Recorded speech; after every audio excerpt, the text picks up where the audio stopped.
Josu Erkoreka segurtasun sailburuak ertzainak borrokan plataformaren jarrera gaitzetsi du. Erkoreka plataforma asindikalari leporatu dio ertzaintzako sindikatuak negoziazio mahaitik altxatzera behartu izana. Orain, lan baldintzak hobetzeko negoziazioak etenda daude.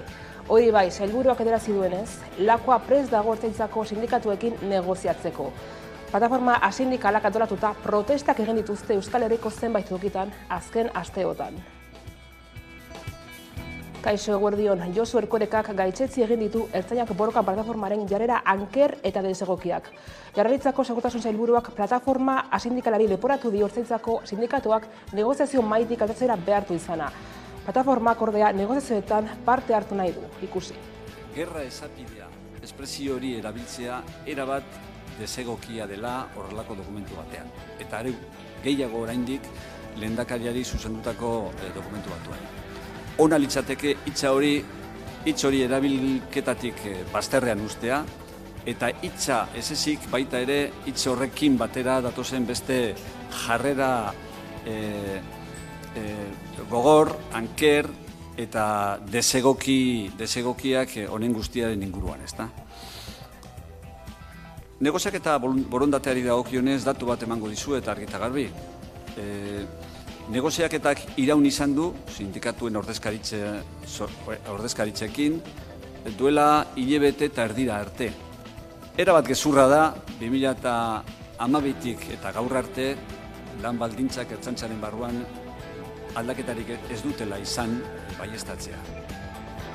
Eta RTL erreformaren aurkako mobilizazioek aurrera jarraituko dute sindikatuen arabera. Atzo protesta egin zuten Baionan eta ostegunean erretiro adina 62 urtera itzultzea eztabaidatuko da Frantziako asamblean. Gaurkoan Jose Ramon Becerra politikari izan dugu gurekin egoeraren inguruan bere iritzia emateko. Txalogarria da alaitzek izan duen moduan sindikatu guztiak batera joatea eta kalean egotea. Baina, zoritzarrez, seguruenez ez da izango nahikorik gobernuak egin duen erreforma atzera botatzeko. Zertarako balio duen? Nire ustez oso baliogarria da jendeak ezazteko nork egin duen eta zer egin duten, hurrengo hauteskundeetan edo dagokion momentuan faktura kobratzeko. Eta faktura, Macron eta bere gobernua kalera bota eta ezkerreko indarrak boterera eraman, hori boteretik, bertatik atzera botatzeko. Bestela ez dago irtenbiderik. Bitartean Nafarroako parlamentuko negoziaketek aurrera jarraitzen dute. Orain badirudi PSN-eko Meratxi Bitek Uxue Barkosekin akordioa lortu duela eta geroa bai izango dela Nafarroako parlamentuko buru. El Partido Socialista va a ser generoso de cara a llegar a un acuerdo y, por lo tanto, pues les hemos trasladado que el Partido Socialista cede la presidencia del Parlamento a Gero Abay, como digo, en aras a llegar a un acuerdo y en avanzar en la consecución de ese acuerdo. Seguimos trabajando y avanzando en todos los contenidos en torno a una reedición de las instituciones y del gobierno que dé continuidad al inicio de la pasada legislatura. He de decir que hemos recibido con satisfacción el hecho de que el PSN haya reconsiderado su posición en una cuestión doble e importante como es la pluralidad de la mesa del Parlamento y ha reconsiderado su actitud también con respecto a la presidencia del Parlamento en ese acuerdo que Gero Abay planteó desde el primer momento. Eta Nafarroako gobernuak sexu erasoeneko kanpaina aurkeztu du Zuetako eta herrietako jaien denboraldia hasi berritan. Kanpaina honen bidez gizonen inplikazioa lortu nahi duen Nafarroako gobernuak. Nafarroa jaia da erasotzaileak stop izenburupean 3 protagonista nagusi ditu kanpaina honek. Aimar Oroz futbol jokalaria, Kutsi Romero abeslaria eta Unai Laso pilotaria. Emakumeen eta gizonen arteko errespetuzko eta berdintasunezko jai eredua aldarrikatu dute hirurek kanpainako iragarkietan.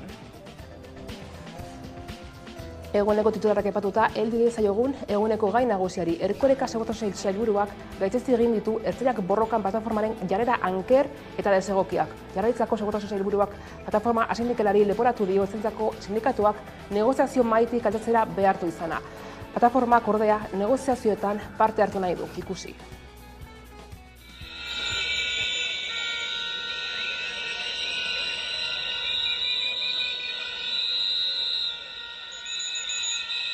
gerra esapidea, espresio hori erabiltzea, erabat desegokia dela horrelako dokumentu batean. Eta are gehiago oraindik lehendakariari zuzendutako dokumentu batuen. Ona litzateke hitz hori erabilketatik bazterrean ustea, eta hitza ez ezik baita ere hitz horrekin batera datozen beste jarrera gogor, anker eta desegokiak honen guztiaren inguruan, ezta? Negoziaketa borondateari dagokionez datu bat emango dizuet argi eta garbi. Negoziaketak iraun izan du, sindikatuen ordezkaritzekin, duela hilabete eta erdira arte. Erabat gezurra da, 2012tik eta gaur arte, lan baldintzak ertzaintzaren barruan aldaketarik ez dutela izan baieztatzea.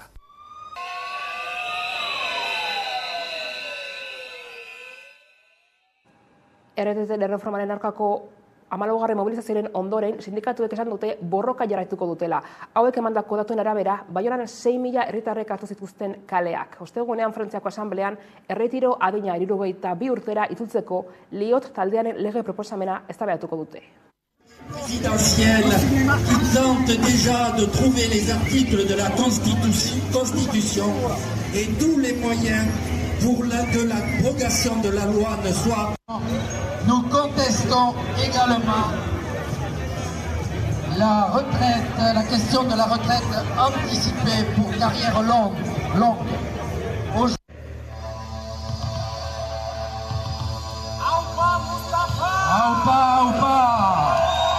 On va leur envoyer des laxatifs. Comme ça, ils ne vont pas sortir d'autres lois. Pour Emmanuel Macron et son gouvernement, cette niche parlementaire inquiète la minorité présidentielle qui tente déjà de trouver les articles. Erakundeen arteko komunikazio hutsegiteek eragin zuten babes falta Gasteizko hilketa matxistan. Josu Erkorekak, segurtasun sailburuak adierazi duenez, erakundeak ez dira gauza izan biktimaren bizitza bermatzeko eta babesteko. Izan ere, protokoloak dio derrigorrezkoa dela gizon atxilotzea urruntze agindua urratzen badu. Naiz eta bikotekideak salaketa kentzeko nahi izan. Bestalde arartekoak neurri gehiago eskatu ditu emakumeekin diharduten ertzainak enpatiaz aritzeko. Maiatzaren 28an Maialen Mazonen gorpua aurkitu zuten Gasteizko aparta-hotel batean. Bere bikotekide ohia atzilotu zuten Zaragozan ihes egiteko nahian. Gertatutakoaren ostean Josu Erkorekak segurtasun sailburuak presazko agerraldia eskaini zuen. Bertan adierazi zuen ez zela erraza bere burua arriskuan ikusten ez zuen biktima bat babestea. Astearte honetan sailburua berriz azaldu da gertakariaren zehetasun berriak azaltzeko. Erkorekak aitortu du erakundeak ez direla gauza izan biktimaren bizitza bermatzeko eta babesteko. Argi dago erakundeak hor huts egin dugula. Esan dudan moduan, huts hori, gure ustez, komunikazio huts ezberdinen konkatenazio baten ondorio dira, eta ertzaintzak bere lana egingo du, aztertzeko zer gertatu den, zertan gure protokoloak, prozedurak hobetu daitezken. Horrez gain azaldu duenez, ertzaintzak indarkeria matxista pairatu duten emakumeen arrisku maila neurtzeko erabiltzen duten EBA sistema berrikusteko lanetan dabiltza. Hori bai, azpimarratu du, Gasteizko hilketa matxistaren aurretik hasi zutela. Bestalde, arartekoak neurriak eskatu ditu biktimekin diharduten ertzainak enpatia zaritzeko. Zenbait kasu aurkeztu ditu arartekoak, azpimarratzen dute kasu horietan ertzainek jokabide okerra izan dutela biktimekin, enpatia ez azalatzen du hain zuzen ere. Besteak beste emakume batek salatu zuenez, Durangoko ertzain-etxera salaketa jartzera joan zen genero indarkeriagatik, baita babes neurriak eskatzera ere. Hartatu zuen ertzainak uko egin zion babes neurrien eskaera tramitatzeari, lesio fizikorik ez zegoela argudiatuta. Behin eta berriz saiatu zen, eta zenideak galdegin zion idatziz adieraztea ez zuela eskaera bideratuko. Soilik orduan onartu zuen ertzainak tramitea egitea. Salatzailearen kexaren ondorioz polizia zigortu zuten. Bestetik, bigarren greba eguna egingo dute Gasteizko Mitxelineko langileek. Astelehenean grebak 193ko jarraipena izan zuen zentraleko iturrien arabera. Lantegi gasteiztarrak 3.300 langile biltzen ditu, beraz 3 ekoizpen txandatan nabaritu zen deialdia. Azken honetan, bigarren greba eguna egingo dute, goizean mobilizazioa egin dute fabrikaren inguruan eta arratsaldean berriz manifestazioa egingo dute Zaramaga auzotik. Gasteizko Mitxelineko langileek bigarren greba eguna egin dute asteazken honetan. 3 ekoizpentzandetan piketeak izan dira. Hau da, goizeko 5etan, eguerdiko ordu batean eta gaueko 9etan. Astelehenean egin zuten bezala goizeko 8:30 mobilizazioa egin dute Zaramagan kokatuta dagoen lantegiaren inguruan. Horrez gain arratsaldeko 6etan manifestazioa abiatu da lantegitik Martxoak 3ko plazara. Lehenengo greba eguna ekainaren 5ean izan zen eta 193ko jarraipena izan zuen. Larun batean eta hurrengo astelehenean, ekainaren 10ean eta 12ean urren aurre ikusita daude beste 2 greba egun.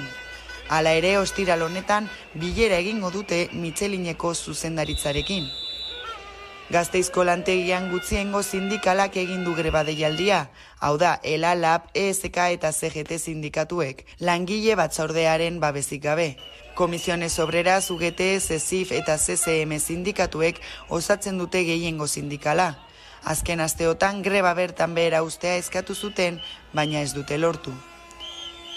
Gipuzkoako lantegian ere greba deialdia egin dute, Lasarte Horian 500 langile daude. Kasu honetan lana uzteko deia langile batzordeak egin du. LAB, Comisiones Obreras, UGT, ELA eta CESI sindikatuek hain zuzen ere. 4 greba egun egingo dituzte ekainean eta uztailean. Mitxelinek 112ko soldata eskaera eskaini du datozen 4 urteotan. Sindikatuek nahi dute ordea soldataren kontzeptu guztiak inflazioarekin lotzea. Horrekin batera lanaldia eta behin-behinekotasuna murriztea eskatu dute. Eta Gasteizko Tranbiako langileek elkarteratzea egin dute gaur goizean parlamentuko atarian lan baldintza hobeak eskatzeko. Ekainaren 16 arte lanuzteak egingo dituzte.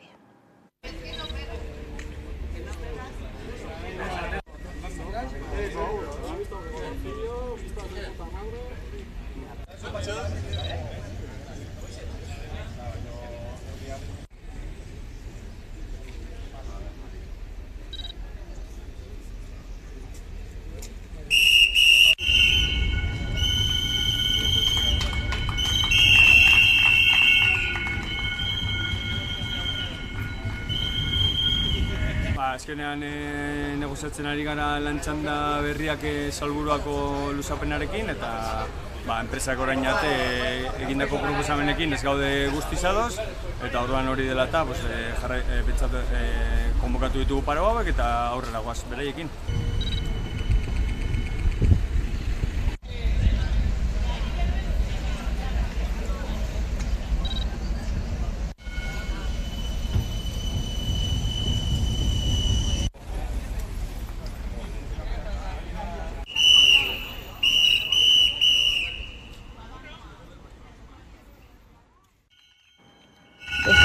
Ekarpenak ari dira jasotzen hezkuntza lege proiektuaren inguruan Legebiltzarreko hezkuntza batzordean.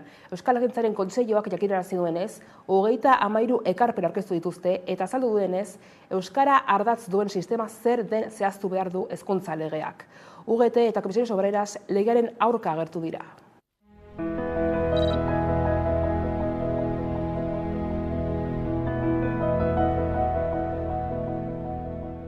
Bokazioa eta egiteko modua eta bidea izan dela hezkuntzako eragile nagusiekin hizkuntzaren korapiloa askatzen saiatzea. Zer esan nahi du euskara ardatz izateak, zer esan nahi du euskararen inguruan artikulatuta egoteak. Uste dugula definiziorako garaia dela eta guk dakarkiguna orain arte hezkuntzako eragile nagusiekin eta gehiengo sindikalarekin adostutakoa dela. ekitate ariketa bada eta justizia ariketa bada. Eta justizia ariketa da herritar guztiek eskubidea dutela bi hizkuntzak ezagutzeko, eta hezkuntza sistemak hezkuntza eskubide hori bermatuko badu, hezkuntza sistemak tresnak eman behar dizkie herritarrei bi hizkuntzen jabekuntza egokia izan dezaten, eta gero beraiek erabakiko dute zein hizkuntzatan biziko diren.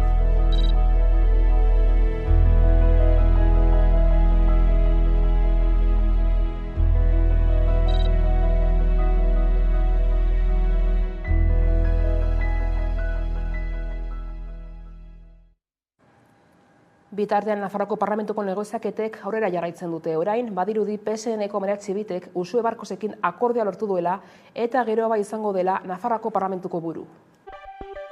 Txibitek eta Barkosek Parlamentuko maila sortzeko alegina egin dute eta geroa bai Nafarroako Parlamentu berriaren burua izatea hitzartu dute. PSNek azken 4 urtetan bezala Nafarroako Parlamentuko presidentziari uko eginen dio eta geroa bairen esku utziko du. Seguimos trabajando y avanzando en todos los contenidos en torno a una reedición de las instituciones y del gobierno que dé continuidad al inicio de la pasada legislatura.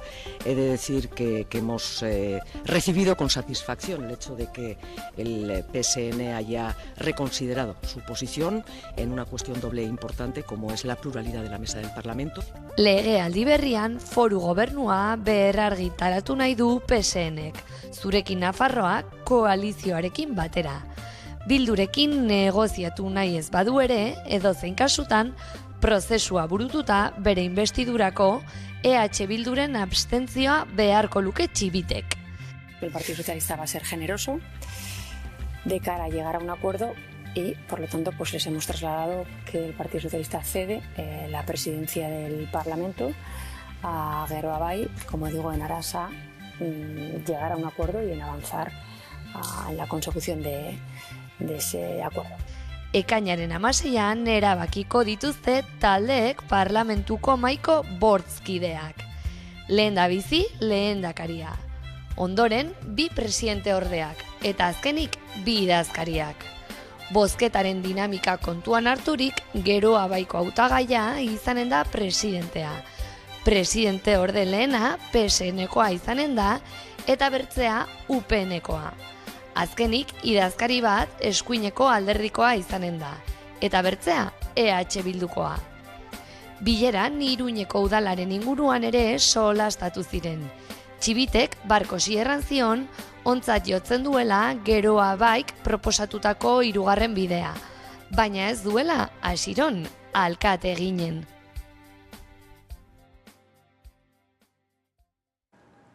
Orain Donostiara egingo dugu salto, Udanerbe lankidearekin bat egiteko izan ere, 4 hilabeteren ondoren amaitu dituzte Donostiako pasealeku berriaren obrak eta hau berriro ireki dute oinezkoentzat eta ibilgailuentzat.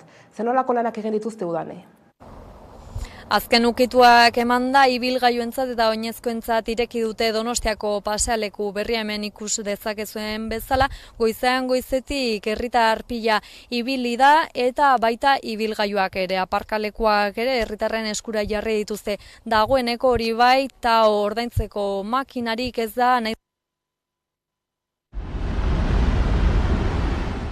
Donostialdeko pasealeku berriari buelta emateko ohitura zuten herritarrek berriro egin dezakete, ibilbidea 4 hilabetez itxita egon ondoren. Otsaiaren 6tik ekain hasiera arte itxita izan da, ibilbidearen erdialdean mendiegala sendotzeko lanak direla eta. Azken ukituak amaitu ondoren, ibilgailuen eta oinezkoen joan etorria ireki da berriz ere erdiguneko ibilbide horretan. Mendi mazela ez egonkorrena indartu dute, azken urteotan arket jausiak izan baitira eta hormigoizko behin-behineko hormak jarri behar izan dituzte. Horrek daukan burua da, momentu honetan paseo berrian hormigoizko pareta batekin babestua dagoen gune guzti hori birgaitzea, segurtasun neurriak hartzea eta hormigoizko pareta hori kendua dizatea paseo berria bere horretan usteko. 110 inguraketa jarri dira orotara, batzuk 40 tonako kablez eginak mazelari eusteko, eta beste batzuk hegalean metalezko sareari eutsiz, harririk ez erortzeko. Horiala Hormaren onduan pare bat bolardo jartza baino ez da falta. Datozen egunetan iritsiko direnak, baina gainerako lanak amaitu direnez, pasealeku berria irekitza erabaki da. Bolardo horiek joango diren espazio txikia esituz. Obrak 726.000 euroko aurrekontua izan du, eta Hormigoizko horma batez babestuta zegoen 100 metroko luzera zuen zonari eragin dio. Erortzen ziren harriek oinezkoengan eraginek izan ez ezaten. Eta guztira 726.000 euroko aurrekontua izango dute dan hauek, eta 20 astetako epea aurre ikusten da. Otsailean hasi ziren lanek Biribilgunetik Oteizaren eskulturarako ibilbide ixtea behartu dute, segurtasun arrazoiak medio, baina esan bezala berriz ere ibilgailuen eta oinezkoen joan etorria ireki da behin lanak amaituta. Bestalde, Zubietako erraustegiaren irregulartasunak ikertzeko kanpo auditoria bat egitea proposatu dute. Legebiltzarrean izan da Gorka Bueno Ekopol taldeko kidea eta erraustegiaren inguruan dagoen gardentasun falta salatu du. Zer gehiago dakigu?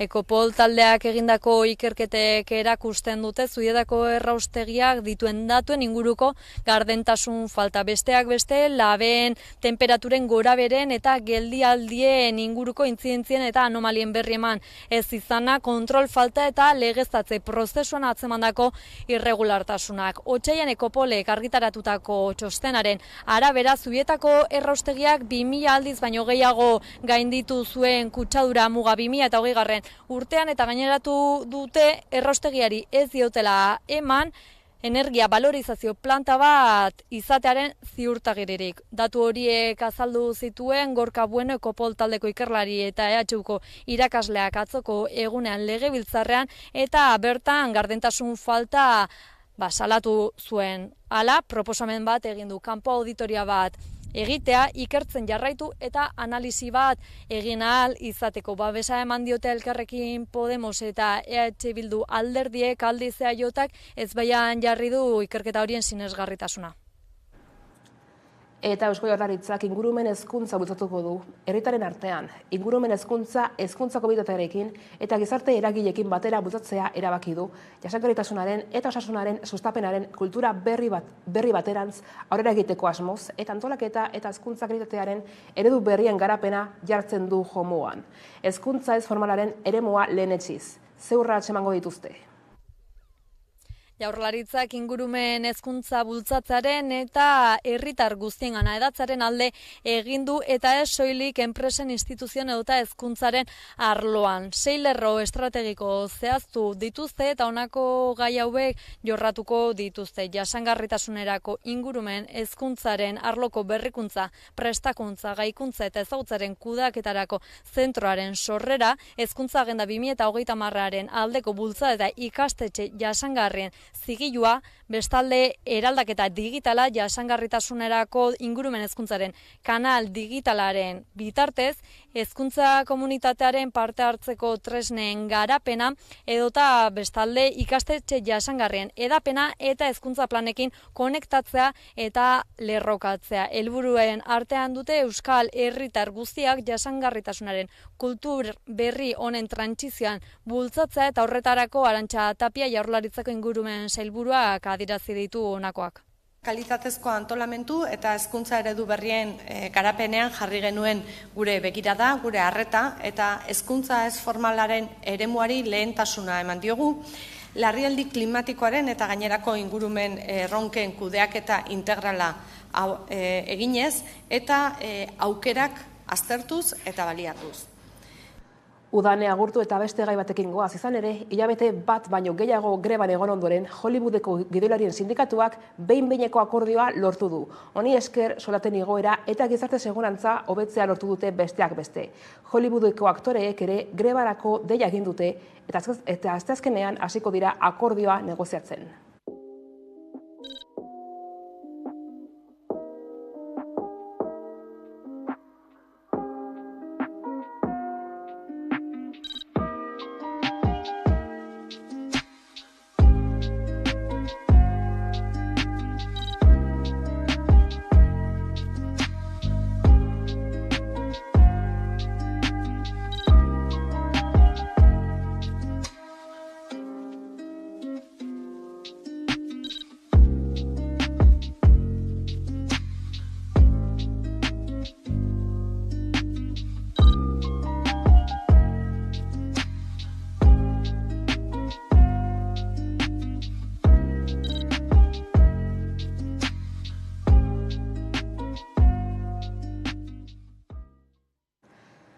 Bestetik, Bilboko udalak antolatzen duen Rafael Mikoletak euskarazko ipuinen lehiaketak 8 eta 16 urte bitarteko ikasleek idatzitako 14 kontakizun saritu ditu.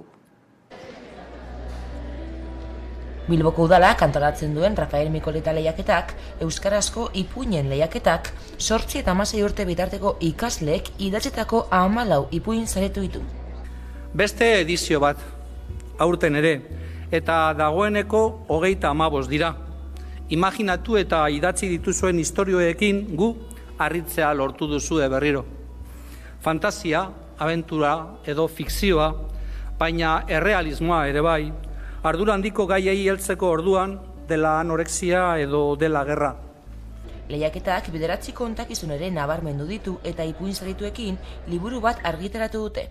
Aipatutako liburu hori irabazleen artean banatu da, baita udal ikastetxe eta liburutegitan ere. Euskarazko ipuin lehiaketaren 35. edizioa izan da, eta guztira 1004 ipuin aurkeztu dira. Beti esaten dugu baita ere gauza bera, baina parte hartzea da gauza garrantzitsuena. Denak ezin dugu irabazi, baina bai denak parte har dezakegu eta hori benetan da geutzako importantea. Rafael Mikoleta lehiaketaren helburua da euskarazko irakurketa eta idazketa sustatzea Bilboko lehen hezkuntzako eta derrigorrezko 2. hezkuntzako ikasleen artean. Ipuinek hainbat gai jorratzen dituzte, adingabeen sormen agerien utziz, fikziozko eta abenturazko kontakizunen bidez, edota gerra, anorexia, diskretasuna eta empatia edo ausardia eta beste balore batzuk gogoeta gai hartuta. Gogoetak, kasu askotan zegoen bizipenen gainean, erakutsiz zer garrantzi duten balioek zuen eguneroko bizi moduan. Izan ere, adiskidetasuna, errukia, empatia, zintzotasuna eta ausardia izan dituzue gai, eta errespetua ere bai. Dela inguruan ditugun pertsonen alderako, dela ingurumenaren alderako. Eta 12 orduko jazz ekitaldia antolatu dute Gasteizen 46. jazaldiaren harira. Musika, festa eta doako jardunaldia da. Uztailaren 2-tik 8 izango da Zurbano Mendizorrotzan, hiriburuko kaleetan eta Asilken Vitoria hotelean besteak beste.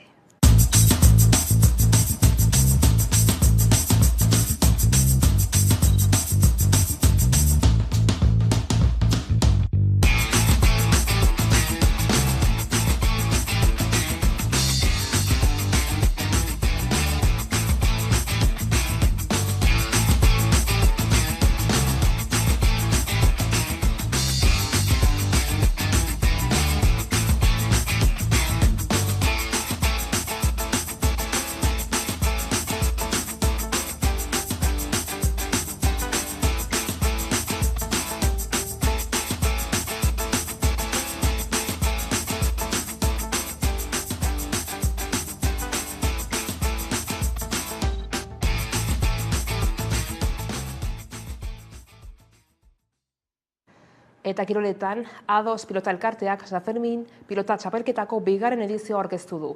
6 bikotek hartuko dute parte eta uztailaren 5ean jokatuko da finala Labriten.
Eta eguneko elkarrizketa gitartea zabalduko diogura gaurkoan Txefi Rokorekin egin dugu hitzordua. Labeko idazkaritza antirrazistako idazkariarekin.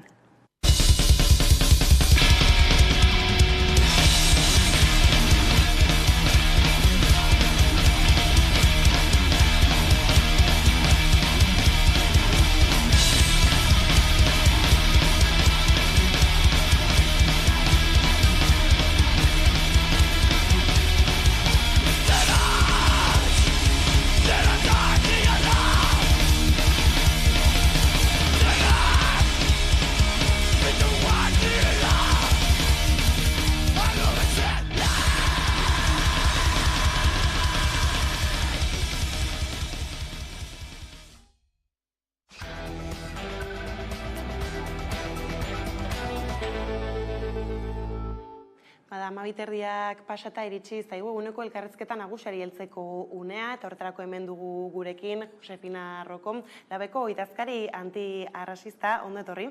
Gurera. Kaixo, eskerrik asko gonbidapenagatik.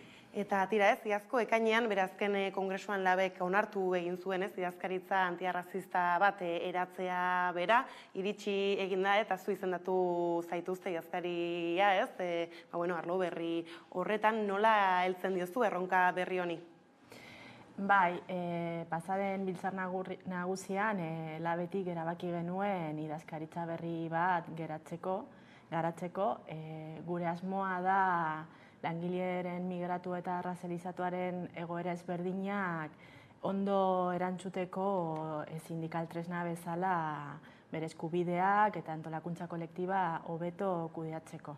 Bai ez, gainera esan dugun bezala ez orain gutxi zenuten aurkezpena bera, eta egia da ez, hauteskunden testu inguruan iritsi zela, justu, agian gurean ez da inbeste, baina Espainiara begira ez, zer kolore gailendu egin ziren, horrek ere arduratu egiten zaituztez eskuinaren gorakadak, batez ere ez, lotura ere badaukalako zuek lan egiten duzuen arlo horretan.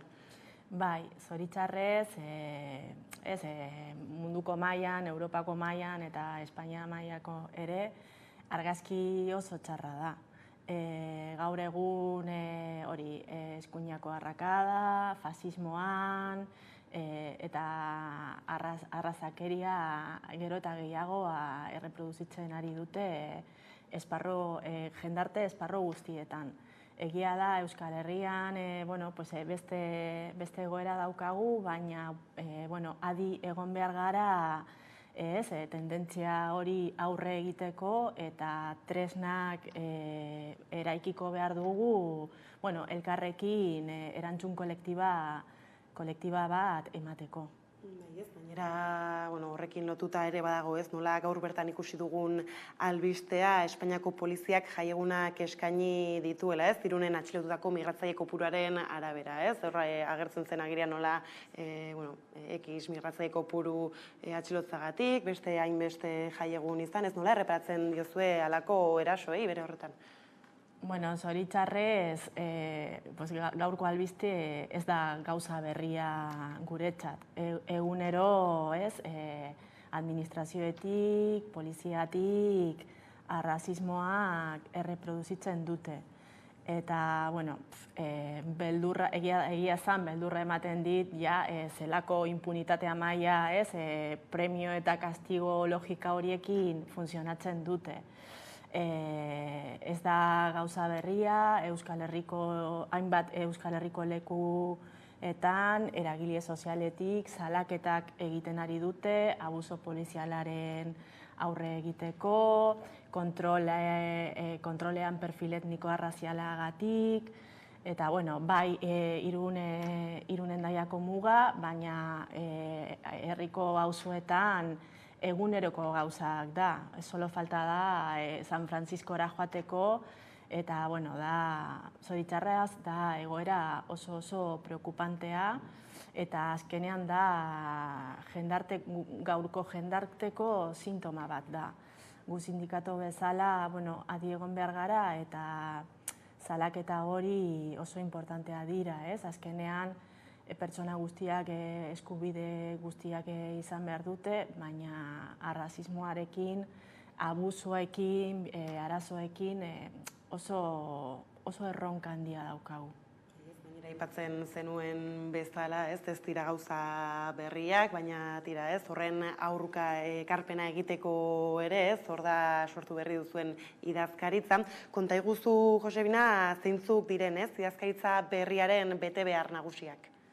Gure asmoa da egoera ezberdinak, zapalkuntzak ezberdinak eta kapitala eta patronala txantaiak ondo irakurtzeko eta langile migrante eta razializatuekin erantzun kolektiba lantzeko.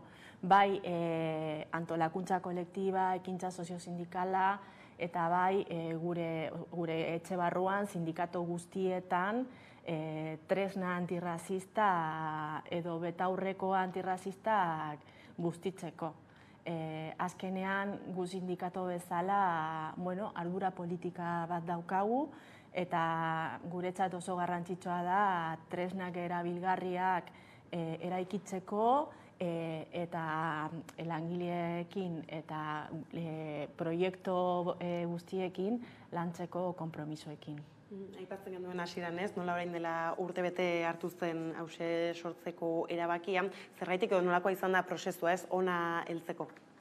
Egia da, gaur egiten ari gara idazkaritza berriari buruzkoa, baina ez da ondorio magiko bat, ez? Ez da zerotik. Azken urteetan, Euskal Herria leku ezberdinetan eta sektore ezberdinetan prozesoak eta borrokak oso potenteak egon ginen, laguntzen, eta prozesoan bertan langile migrante eta razializatuan gero eta gehiago presentzia daukate. Eta, gu sindikato bezala zorga koloniala bat daukagu eta gure asmoa da erreparatzeko, baina zorgaren apartez gu rekonozituko behar dugu ekarpena soziala eta politikoa langile horiek egiten ari dute egunero Euskal Herrira. Orduan, ikuspuntu hortik, guretzat oso importantea da langileek eta borrokak hori ikasteko, eta, sujeto politiko eta sujeto protagonista bezala sindikato barruan bere lekua emateko. Hainbatetan aipatu duzuen bezala ez, asmoa baita antiarrazismoa sindikatuan modu transversalean egotea, nola egin daiteke hori izan ere ez, bada berritzailea ere. Bai, gu oso kontzienteak gara gauza pilo ikasteko daukagu, gauza pilo eraikitzeko, ikasteko daukagu ere bai.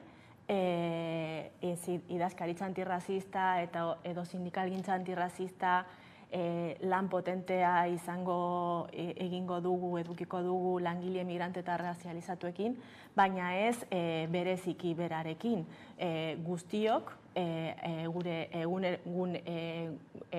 egunerokotasunean erreproduzitzen dugu beldurrak, aurreiritziak, arrazismoak, eta daukagu aurrera begira ibilbide luzea, lan pilo egiteko, elkarrekin, bakoitzak bere buruaekin, eta kolektiboan, egoitzetan, esparru guztietan antiarrazismoa bustitzeko, eta eskubidea guztientzat, antolakuntza guztientzat bultzatzeko. Azkenean, gure ustez, bai feminismoekin erabaki genuen ere idazkaritza feminista bat sortzeko orain dela urte batzuk, eta orain gaudez, idazkaritza antirrazista bultzatzen ere bai, gu erabaki honekin sindikato hobeto edo bide hoberena joaten ari gara, ez? Koherentziagatik eta, justiziaren alde joateko. Bai, ez eta sortzen diren beharretatik horrexegatik esaten didazu ere ez nola lan potoloa baden egiteko, ez? Nondik hasi edo nola funtzionatuko duzu ez, erronka berri hauei heltzeko? Gure, idazkaritza honekin gure asmoa da lan hori nortasuna bat emateko azpiegitura, sindikatuaren azpiegitura osoa, gure sindikatoa handia da, jende piloa gaude, federazioak, idazkaritzak, arloak, eta asmoa da, modo transversala edo zeharlerrotasunaren ikuspuntotik lantzeko. Daukagu idazkari bat, lantalde bat, asmoa da langile migratu eta razializatuaren sare bat lortzeko, eta gero, pertsona guztiak, ardura ezberdinekin eta leku ezberdinetik bere konpromisoa hartzen ari dute, lan ildo hori aurrerantz emateko. Bai, ez bainera plan estrategikoa ez, baduzue pentsatuta, ardatz nagusi ditu, oker ez banabil zeintzuk dira horiek? Bai, oso pozik gaude, ja daukagu erabaki politika bat eta daukagu plan bat. Gainera daukagu gure lehenengo plane antirrazista bat, plan hori da prozeso kolektibo ondorio bat, egin genuen prozeso parte hartzaile bat, eta gure asmoa da, udan ondoren ja, pauso zehaztuta emateko 4 dimentsioen modo paraleloan eta integralean landuko ditugu. Alde batetik guretzat oso importantea da, oinarria bezala, kontzientzia sindikal antirrazista pulsatzea, guztiok, gure egunerokotasuna erreproduzitzen gara elementoak arrazistak, aurreiritzeak, beldurrak, eta oso importantea da tresnak erabiltzea, identifikatzeko, deseraikitzeko, azkenean gu egunero egiten ari gara lab, eta gure irekitasuna importantea da hori elemento negatiboak desmontatzeko. Gero langile migrante eta razializatuari bere leku propioa emango digute, diegu, sare sindikala antirrazista langile migrante eta razializatuekin artean elkar ezagutzeko, errekonozitzeko, artikulazioa egiteko, ez geto bat bezala baizik eta esparru propio bat gero eta gehiago federazioetan, borroketan, presentzia eta parte hartzea handiagoa joaten ari dute. Esandakoa bere aportazioa, bere ekarpena guretzat oso importantea da. Gu gaur egun hitz egiten ari gara sindikalismo berriari, eta hori da sindikalismo berria, ez? Langile, zapalkuntza ezberdinetik, egoera ezberdinetik, antolakuntza kolektiba egiten ari dute. Bigarren dimentsioa da, kontzientzia lortzeko, aurrera begira daukagu erronka horrekin, baina oso importantea, egitura osoan antirrazismoa lurreratzeko. Gure egunerokotasuna funtzionamentura, kanala, komunikazioak, oso importantea izango da, azpiegitura birpentsatzeko eta birmoldatzeko langile guztiak gonbidatuta sentitzeko labera sartzeko. Eta, kasu honetan, formakuntza eta prestakuntza tresna politikoa eta teknika oso importantea da. Hasiko gara formakuntzako prozesoekin eta bitartekoekin, lantzeko liberazioa guztiekin, langile migrante eta razializatuekin eta afiliazioa osoekin. Esparru propioak eta esparru mistoak elkar ezagutzeko, elkar errekonozitzeko, eta, nortasuna kolektiba labeko kidea bezala lantzeko baita ere. Kontzientzia sindikala eta funtzionamiento azkein, gu sindikato bezala, tresna bezala langileentzat, guretzat oso importantea da antolakuntza kolektiba eta ekintza soziosindikala antirrazista garatzea. Horregatik, esandakoa, begiak oso irekiak edukiko ditugu ekintza sindikala antirrazista langileren egoeratik zehaztuta edo abiatuta ekintza sindikala birpentsatzeko.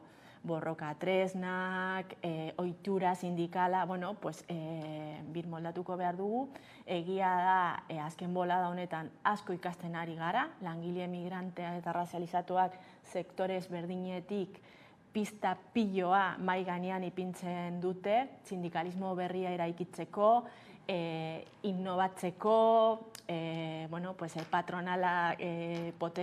patronaleari poterea disputatzeko beste registroekin. Hori oso importantea izango da. Eta laugarren dimentsioa guretzat, gure posiziotik, gure lekotik, Euskal Herrian eragin sozial eta politika egiteko. Bai lan baldintzak, bai lan bizitzan, pertsona guztientzat eskubide berdinak pulsatzeko eta borrokatzeko, eta bai administrazioeri neurriak politikak exigituko dugu. gainera esaten zenuenaren arira ez, askotan entzuten dugu nola zaila den batzuetan ez, pertsona arreazializatuak dauden sektore prekarioetan ez, sartzea edo bertan ez, organizatzea, sindikatuen presentzia bultzatzea ez, mekanismoak berritu behar direla, aipatzen zenuen ein batean ez, nola egiten da hori, esan duzu ere ez, azken aldian irakaspen asko ere utzi dituztela sektore ezberdinetan, zintzuk dira horiek? Gaur egun, zoritxarrez, edo gure jendartearen hipokresiagatik, funtsesko sektoretan, langile migrante eta razializatuaren presentzia handia dauzkate, ez?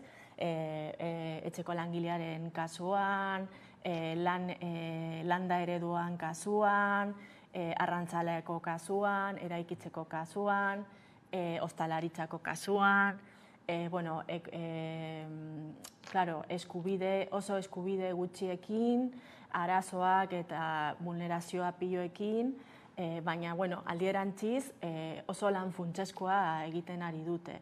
Guretzat oso importantea da langile hori ez biktimizatzeko, errekonozituko behar dugu bere egoerak zehaztuta, bere baldintzak, eta nola azkenean patronala eta kapitalak erabiltzen dute egoera hori txantajea egiteko, abusoak egiteko.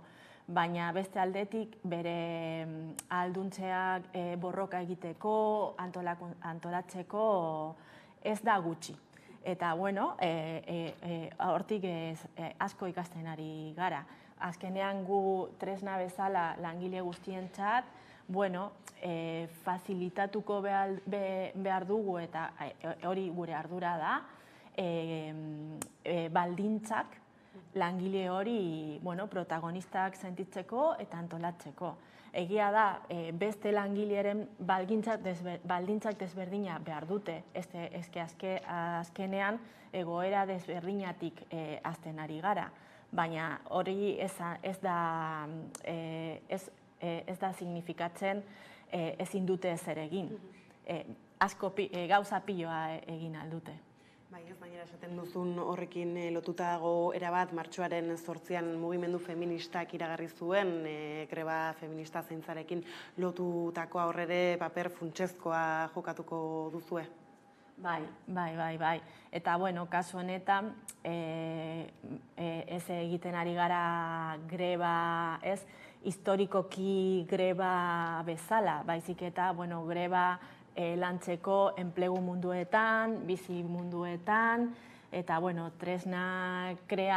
tresna hori oso importantea eta oso garrantzitsua historikoki, baina, moldatuko behar dugu kreatibidadeekin, sujeto multiple aniztasunatik parte hartzea eta egoera ezberdinak bizibilidadea emateko, horizontaltasunaekin eta hori. Horretaz, aparte gainera, idazkaritza beraren aurkezpenean ere ez, Huerta de Peraltako borroka hartaz hitz egin zenuten baita ere ez, inflexio puntua izan zen ez, gerora sindikatuak hartu duen norabidari begira? Bai, noski baiet. Gaur egun guretzat Huertas de Peraltako borrokan oso inflexio punto izan da. Labeko bezala ikasi genituen gauza pilo ez imaginatu genituen. Gaur egun Nafarroan, Tuteran eta zonalde hori sindikalizazio maila oso garrantzitsua da eta lehen ez imaginatu genuen hori. Oso potentea da langile hori konpromisoa eta kapazitatea borroka egiteko. oso harro gaude Huertas Peraltaekin, bestalde etxeko langileak orain dela 2 urte, 3 urte prozeso batean hasi ginen asamblada batekin larun batero, eta ja gaur egun labeko barruan daukagu sekzion sindikal bat etxeko langileari. Orduan, prozeso ezberdinetan, egoerak ezberdinetan, langile migrante eta razializatuak sindikalismo berria praktikan lurreratuta, baina eredua daukagu. Nire ustez, doble pedagogia dela. Alde batetik berarentzat sujeto politiko errekonozitzeko, baina gu sindikato bezala berari eta errekonozitzeko eta gu berdefinitzeko esperientzia konkretotik erronka daukagu, ez? Orduan pedagogia piloa daukagu ere. Ez badira esperientziak eta aipatu dituztu bezala, ez? Erronka handiak badira aurretik, bukatze aldera, ez? Zeintzuk izan gara lehenbiziko pausoak edo helburu nagusiei erreparatuta aipatuko zenituen tarteka, ez? Baina azken mesua elkarrizketa amaitzeko. Gu askotan esaten dugu gure beharra da lab etxe guztiontzat izateko.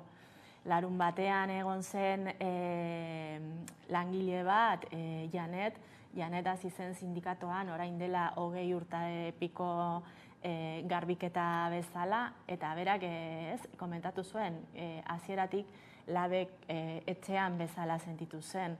Gure asmoa da langile guztioak etxean sentitu. Elkarrekin sentitu, zaintzeko, sujeto protagonista bezala sentitzeko, azkenean hori esandakoa elkarrekin proiektua eraikitzen ari gara, eta ekarpena ezberdinak oso garrantzitsuak dira guretzat, bai koherentziagatik, bai sindikalgintza hobeto egiteko, eta pozik gaude, ilusio pila daukagu borondade politikoa, ez beldurrari gabe, baina daukagu borondade politikoa, daukagu lantalde eta ekipo oso potentea, ilusio piloekin gauzak egiteko gauzak, eta daukagu plana, pausoak, konkretoak, hasteko.